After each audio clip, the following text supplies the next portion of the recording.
O céu de cachoeiro, Deus fez o mundo inteiro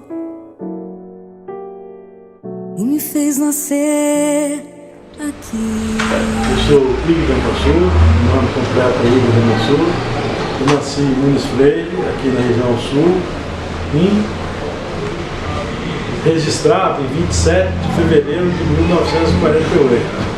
Mas na realidade eu nasci no dia 5 de março de 1948, que por coincidência foi a data do nascimento do meu irmão Luiz Carlos, um ano antes, em 5 de março.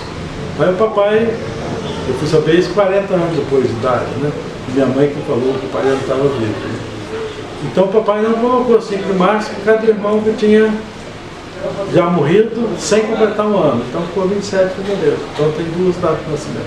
O papai era coletor, escrivão da Coletoria Federal, né? E lá ele começou lá em Minas Freire. Era nasceu em Minas Freire, era de Minas Freire.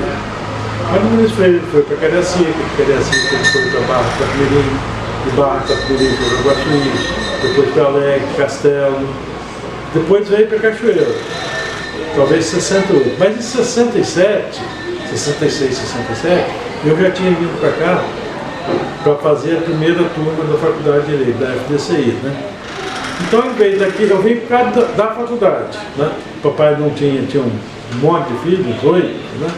Não tinha dinheiro para que eu pudesse fazer agronomia, que era o meu sonho naquele tempo. Hoje nem pensar, quero nem ver agronomia, né? Mas o direito, a ausência, né, de dinheiro, né, me deu a oportunidade de seguir uma carreira que durante um determinado momento eu gostei demais, e boa parte da minha vida foi na advocacia.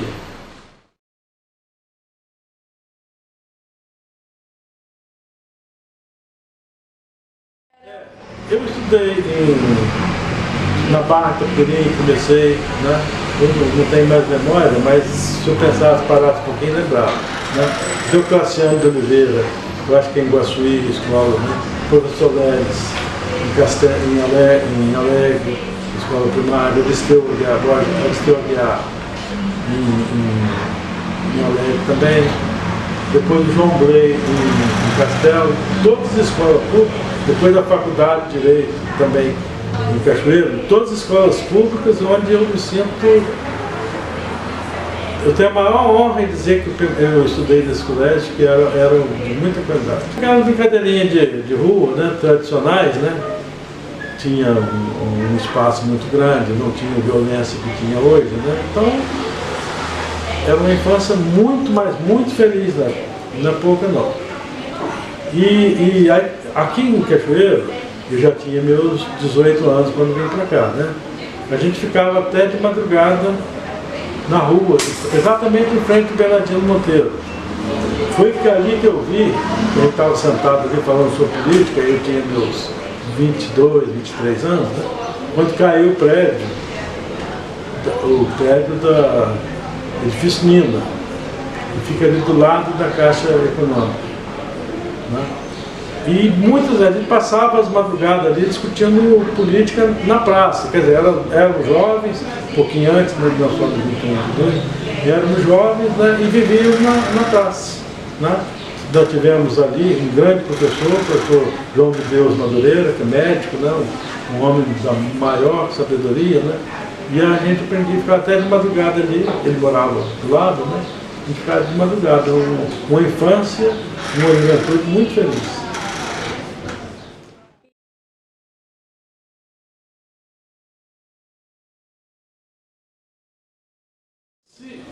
O papai veio para cá, eu já estava aqui, né?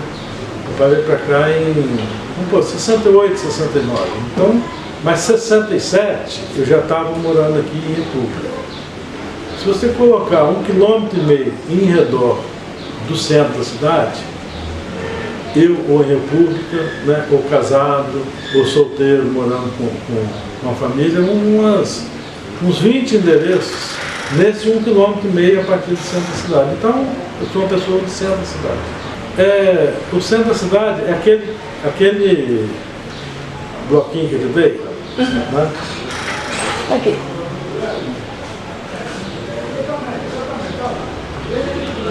Isso aqui é um desenho do Humberto Tobel, né? Esse desenho dele é da década de 50, talvez fim da década de 50, que ele tirou não de vivência, ele deu uma fotografia. Né? Então era mais 10 anos depois, tinha pouca diferença. Tinha pouca diferença desse registro aí. Era um lugar tranquilo, certo? A gente, nós, ficávamos até de madrugada ali. 2 horas da madrugada tinha dia que a noite que era cedo pra gente. Não tinha problema de sair dali, ir para casa. E nesse tempo eu morava na Pinheiro Júnior. Não tinha ponte aqui, atravessava a ponte de ferro. Né? A gente ia lá, atravessava a ponte de ferro e depois descia, sempre com um companheiro, cada um do seu lado. A gente não tinha problema nenhum de segurança. Eu vim para Cachoeiro fazer a faculdade de Direito. Aí apareceu um concurso, 1 ano e meio depois, foi 4 de setembro de 1977. Perdão, 67. Aí apareceu um concurso, aí eu fiz o concurso, pouca gente, mas eu passei em primeiro lugar. E vim, aí tive que mudar para cá, para a República, né? Aí fiquei lá e fazendo a faculdade de Direito. Depois, acabei de terminar a faculdade de Direito,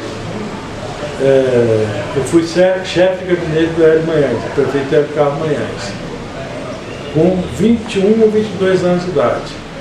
O que me honra muito não é a idade, embora, já pensou, um menino de 21 anos ser chefe de gabinete, mas eu tenho 2 grandes honras. Uma, ter sido chefe de gabinete do prefeito Hélio Carlos Manhães, um dos prefeitos mais importantes da cidade, né? E outra, ter sido indicado por um ícone da nossa cultura, da nossa história, o professor Deusdedito Batista. Eu tinha o 5º ano que eu tinha feito com ele, eu não estava nem registrado em partido nenhum. Ele gostou de mim, talvez e me trouxe. Né? Depois, eu fiquei lá 1 ano. Antes eu tinha ficado 2 anos no INSS. Também passei em primeiro lugar. Então uma vantagemzinha, certo? Né? Para registrar, paciência. Aí fui chamado para trabalhar na prefeitura, chefe de gabinete, mas com 1 ano eu tinha feito um concurso do Banco do Brasil, também passei em primeiro lugar. E fui trabalhar no banco por 26 anos. Né? Dentro desses 26 anos, eu fui vereador uma vez 4 meses e outra vez 4 anos. Aí, meu diploma, que estava arquivado, eu cansei de trabalhar em banco, mas não podia sair. Eu tenho aposentadoria. E é isso que me mantém, me sobrevive hoje, para o Banco do Brasil, né? Eu não podia sair. Então eu lembrei que tinha um diploma no fundo da gaveta, literalmente, eu vou conversar com o Dr. Ney Santos Viana, né? Que é uma pessoa que merece ser entrevistada, me emociona, igual quando eu falo com o professor Deusdedito, um do maior caráter, do maior respeito, da maior responsabilidade, né? Merece ser entrevistado muito mais do que eu. E o doutor Ney era o advogado da agência, só tinha um. Então eu pedi a ele para me puxar para ser auxiliar dele. Aí fiquei 26 anos como advogado. Perdão.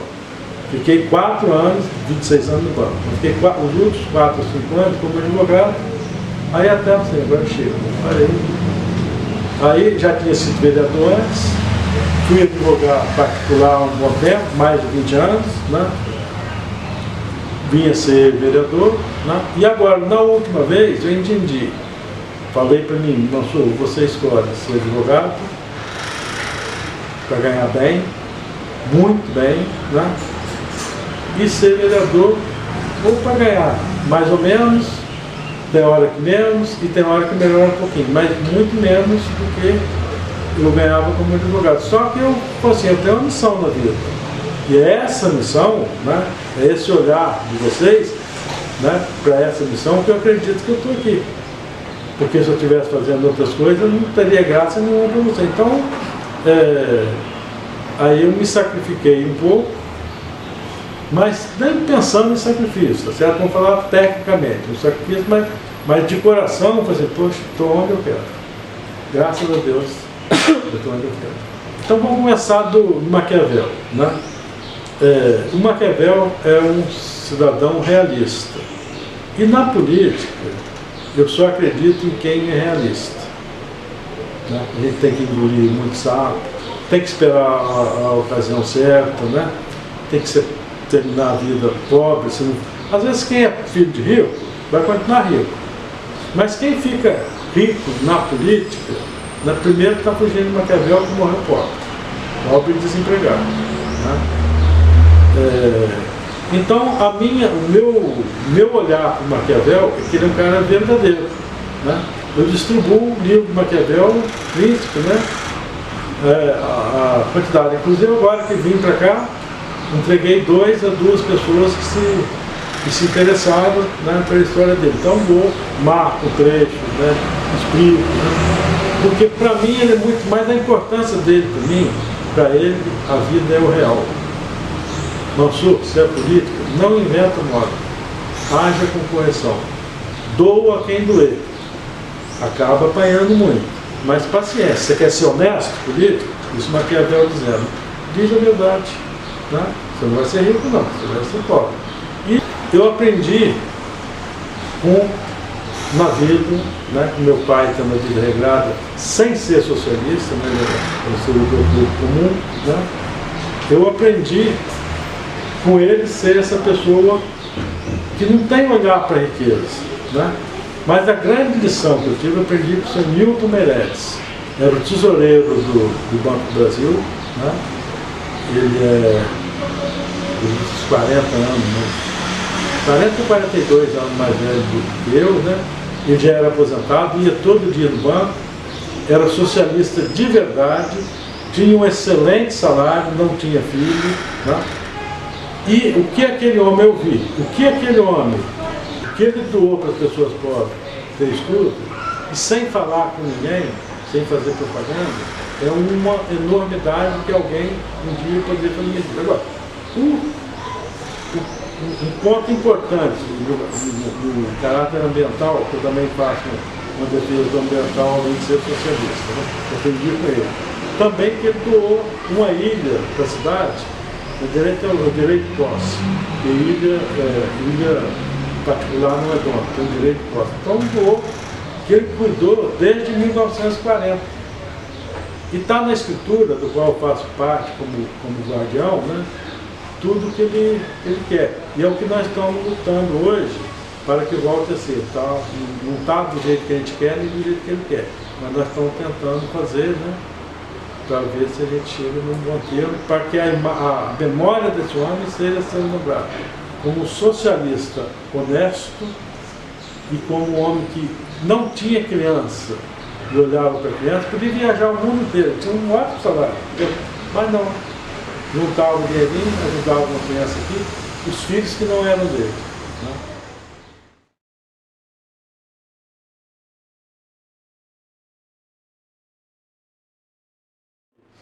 Olha, o meu avô era ministro Leite, eu nasci ministro Leite, meu avô era ministro Leite.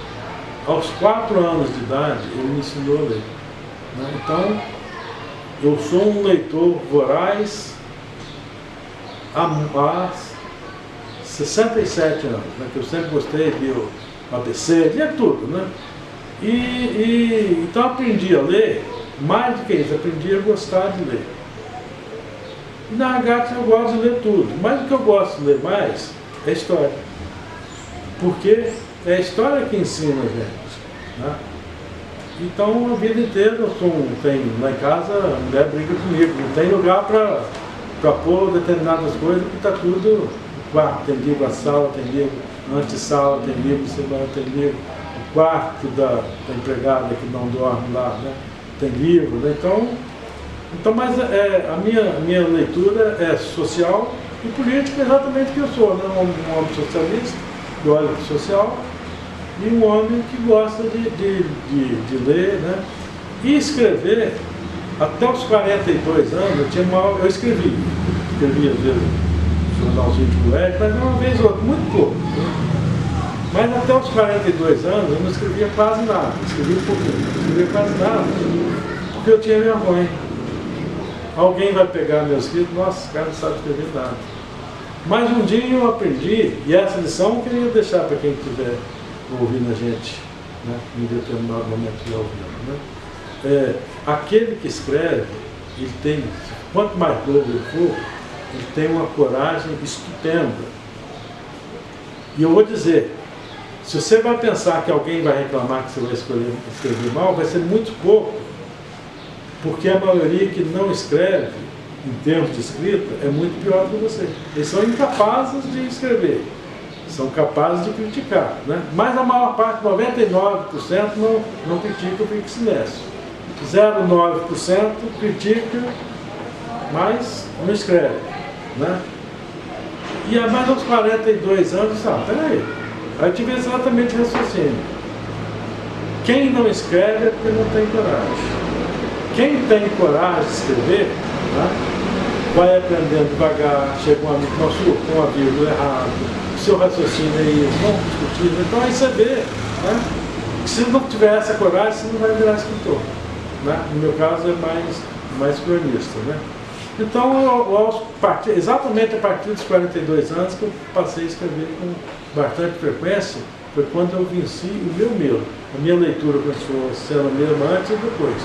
Mas quando eu venci o meu medo. Isso aí é importante também, muitos jovens vão ouvir, né? O principal que a gente deve ter, né? O principal conselho que eu dou, tudo que eu falar aqui, assuma seus medos e enfrente.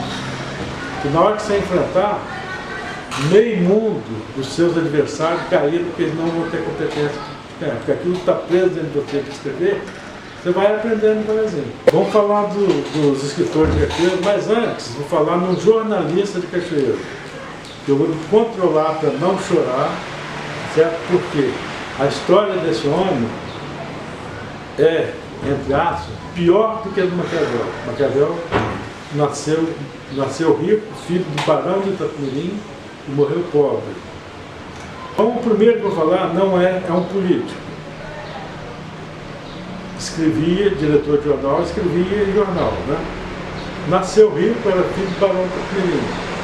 Muito preocupado com a nossa cidade, com a nossa região, morreu pobre e suicidou-se porque não tinha mais como dar a educação ao filho. Uma seriedade extrema mesmo. Então, esse aqui para mim é o principal personagem do Cachoeiro, jornalista. Vereador, foi prefeito quando não se chamava prefeito do cargo, né? Foi deputado, né? E veio jornalista durante muitos anos aqui, e veio suicidar no Rio, porque nitidamente para mim, ele viu que não tinha condição nem de educar os 5 filhos, porque um deles ele tinha acabado de tirar da escola que não tinha como pagar. Então, e a minha visão, nós temos o professor Evandro, né, que tem um livro sobre história de Cachoeiro, e o professor Maciel, que tem. Para mim, cada um com 2 volumes. O Evandro tem um terceiro ainda, que é o resumo desse. Né? Para mim, que se diz historiador, né? Para mim, esses dois vão muito longe, porque contam a nossa história. Né? Tem o Antônio Marins, que por coincidência era dono dessa casa aqui. Né? Aí dá vontade de chorar, né? Porque nós estamos aqui no que aparentemente é uma sala, né? Uma antessala, um quarto, né? Ele deve ter tomado muito café aqui, né? E aquele que espírito, que acredita no espírito, né? Certamente vai imaginar que nesse momento ele está aqui. É a principal história da minha terra e meu município, é a principal história escrita da nossa cidade. Vai até 1920.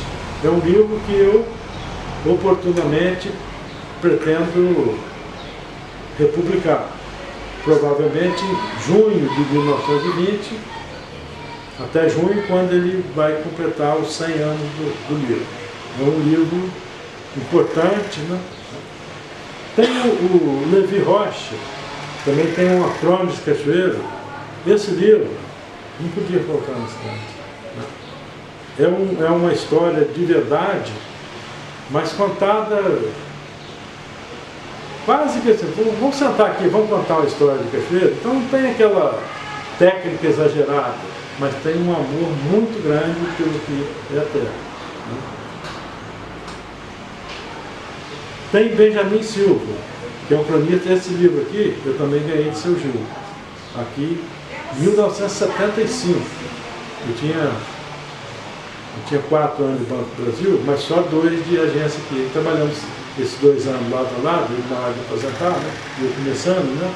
Então, Escadas da Vida, de Benjamin Silva. São sonetos que hoje a gente quase não vê, né? Mas perfeitos. Se eu soubesse ler, eu leria um para encantar o meu leitor, mas não sei. Nós temos figuras excepcionais, né? O Newton Braga, que é jornalista, escritor, poeta, articulista, né? E que é o homem mais importante da história nesse ano do que eu vou falar.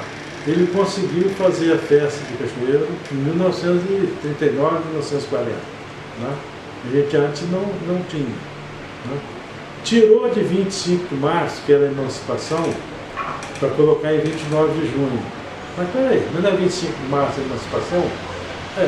Só que ele, além de ter a cabeça oca de intelectual, também tinha uma experiência muito grande da vida prática. O que ele viu? 25 de março, tinha 20 dias, tinha acabado as férias. Aí, todo mundo que veio para cá, veio para a praia, né, que é pertinho, né, todo mundo volta para casa, para Vitória, para São Mateus, para Belo Horizonte, para o Rio, né? Então, era uma festa esvaziada. Vamos fazer em junho, porque julho são as férias. Então aí traz a oportunidade de trazer os filhos, né? Ele não estava só olhando aquele cachoeirense, né? Nós olhamos os filhos da cachoeirense, que nasceram aqui foram, mas que nasceram aqui, ele queria fazer esse livro. Então, aí o Newton Braga com essa visão, né? Tem o irmão dele, que é a principal figura da cultura cachoeirense no Brasil e no mundo, que é o Rubem Braga. Né? Esse morreu há bastante tempo e continua vivo na nossa memória. Na realidade, devia ser tudo igual, mas muito mais do que o Newton Braga. Né? A gente lembra de Newton Braga, né? Mas a figura que está sobrevivendo mais é o Rubem Braga. Né? E tem outro, aí você passa para a música, você tem Raul Sampaio, né? Está vivo, 90 e tantos anos. Né? É uma grande expressão de referência que é cultural. Né? Tem um menininho que está aí com seus 90 anos também. Né? Nós temos a Luz Del Fego, que trouxe uma luz nova, uma nova visão para a nossa cidade. E o Sérgio Sampaio, né? E o Sérgio Sampaio quer chamar a atenção. O Elinho Sampaio, que está hoje aqui ensinando o violão, né? E às vezes não tem o respeito merecido. Faz com o coração. E para mim, né, que sou socialista, e que sou um adepto da realidade de Maquiavel, né, você não fique na miséria que você é um homem morto. Mas não ame o dinheiro com excesso, porque você é um homem morto do mesmo jeito. Né? No fim, você vai... Né? Todos esses que nós estamos lembrando, né, são pessoas que nenhum morreu rico e nenhum morreu na miséria. Exceto Bernardo Horta, né, que cometeu um suicídio, eu tenho certeza, na minha leitura, que foi para que os irmãos viessem e ajudassem ele. Né? O único que fugiu da regra, mas sobrevive pela dignidade. Eu acho que o principal que eu aprendi, Mansur, tem muito de Maquiavel aí, tá? Seja silencioso nos momentos certos, mas não deixe de chutar o pau da barraca nos momentos certos também. Porque tem hora que o silêncio é um bom conselheiro. E tem outras horas que você seria um covarde se você silenciasse. Né? Isso aí foi a grande lição que eu aprendi na vida.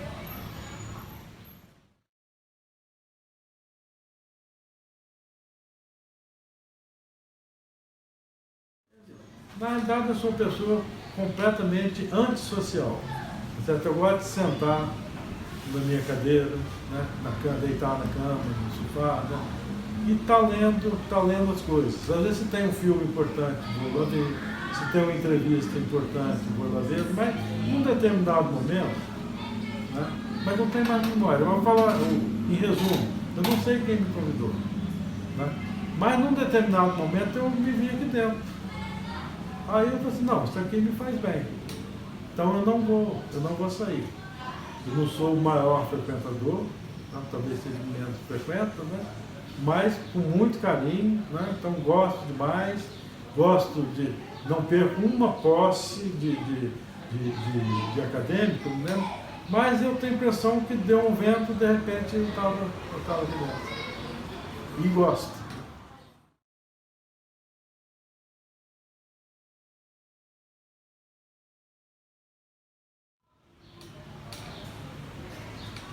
Sei lá, mas... Eu que posso dizer é o seguinte, eu não tive momentos ruins na vida. Você tem os eventos de morte de meu pai, minha mãe, e outros. E com muito carinho superei tudo, né? Mas eu tenho uma vida normal, não estou lembrando momentos fundamentais. Mas não, eu estou lembrando nitidamente que você não tem nenhum momento de tristeza absoluta. Não, é a melhor coisa do mundo. A melhor coisa do mundo.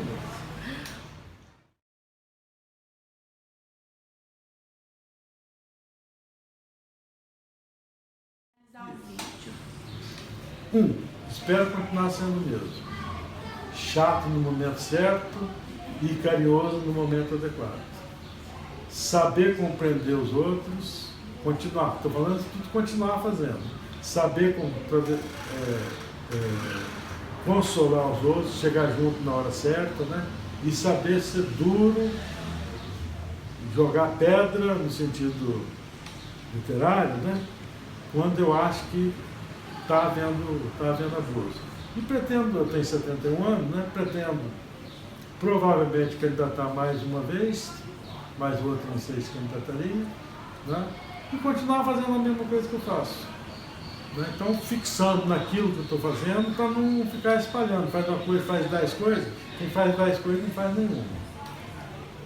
Quem faz uma coisa só, o duo, né? Por exemplo, é ser político, e ler e escrever, né? Então pode até escrever mal, ser mal político, mas tem tempo para fazer as duas, né? Quem faz 10, certamente quer abraçar o mundo, e nunca vi ninguém dessa área abraçar o mundo também.